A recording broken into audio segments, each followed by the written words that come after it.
we are coming up on 2 years since the flood of June 2013. We've all heard about the impact on homes and structures and communities and things, but here to share with us deep personal accounts from people, from humans, is Taylor Lambert. Taylor's an author, journalist. He's written a book called Rising, Stories of the 2013 Alberta Flood. It's a #1 Calgary Herald bestseller. Taylor, thanks for coming in this morning. And it's interesting because us in the media, we talk about all the stuff that got ruined, the bridges, the structures, the sea train tracks and all those things, and the pathways washed away. But arguably, the biggest impact is on the hearts of people, right? And is that why you decided to do what you did?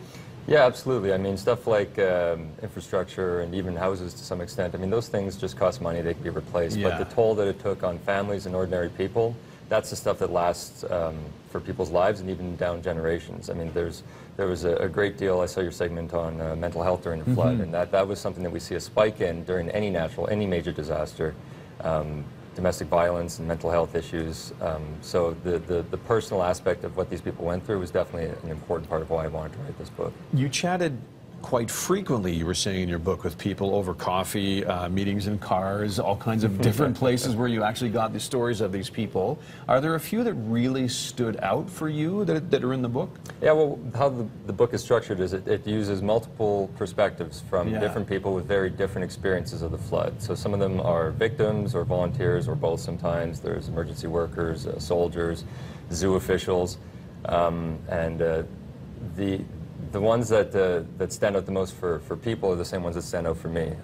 Probably everyone's unanimous favorite story, from what I've heard back, is the story of a gentleman named Gary. He was a homeless gentleman, caught unawares during the flood as he's walking from Brentwood back to his shelter downtown late at night as the flood's breaking. So downtown's evacuated, his shelter's closed by the time he gets there, and he has to seek safety and shelter on his own in an evacuated downtown city.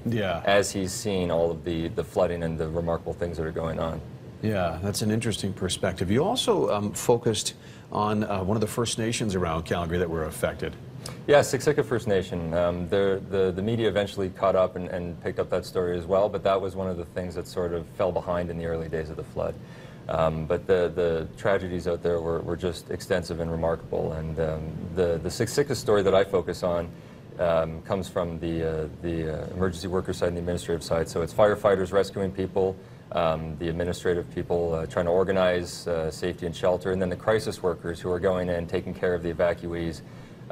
The head of the crisis unit there, who deals with terrible things every day as part of her job, she actually developed post-traumatic stress disorder just from her experiences dealing with flood victims and had to take a leave from work. So that just goes to show you the toll that something like this can take on people. Yeah, and do you think that's kind of still going to play out over the next few years, the kind of emotional toll? Absolutely. I mean, there's people in places like High River who are still only now just starting to get their lives back to normal. In Calgary, and for people who weren't themselves directly impacted by the flood, it's ancient history to, even a few weeks after everything was cleaned up in a superficial way and we kind of moved forward. But there's a lot of people who are still dealing with the long-term fallout of this, and you're going to see a lot of that for years to come, probably. Yeah, for years to come, indeed. I mean, we have something in Calgary now called Neighbor Day, which kind of focuses on bringing people back together. You think that's a healthy thing? I think that's fantastic. I was actually involved in Neighbor Day last year in a couple of places, and from what I heard from different people,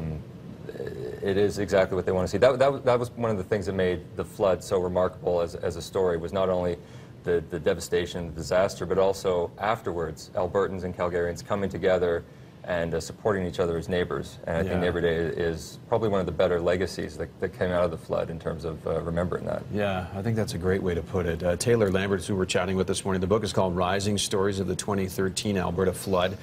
Taylor's going to be at Pixie Hollow in High River today from 4 till 6, talking about his book, signing books if you want to get one. And also on, this is on Tuesday, right? Yes. Shelf Life, which of course is here in the city of Calgary along 4th Street Southwest, around 13th Ave, from 7 till 9 p.m. We have information on our website, breakfasttelevision.ca. And if people want to find out more about you, Taylor, how do they do that? You go to my website, it's tslambert.com. There's all kinds of details there, and then where you can pick up the book as well. What's next for you book-wise?